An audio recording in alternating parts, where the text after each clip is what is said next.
Hi, Genesis chapter 18, verses 9 through 15, New Living Translation.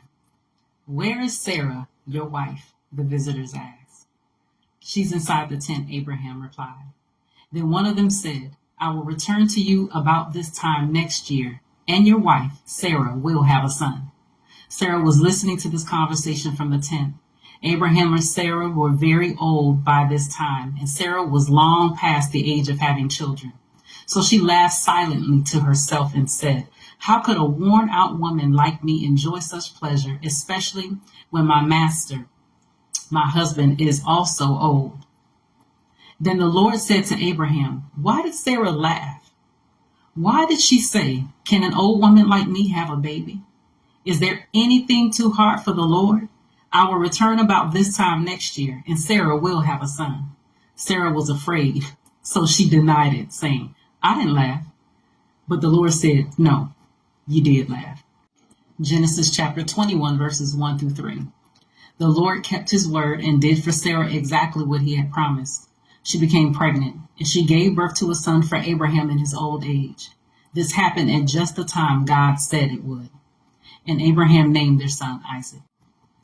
So, how many of us, like Sarah, get a promise from God, get a word from the Lord, and because of the condition and the state of our life that we're in currently, we kind of do like her, and we chuckle on the inside.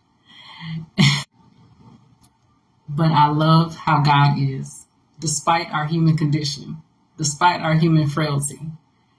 He puts forth a word, he puts forth a promise, and his promises never return to him void.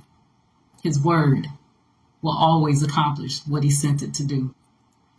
Even though there may be some conditions to their promise, in this case, and in most cases, we definitely have to believe. We have to trust in what God is saying to us and know that it will come to pass. But we also have to be fruitful and multiply. Now, I'm not just talking about what husbands and wives do.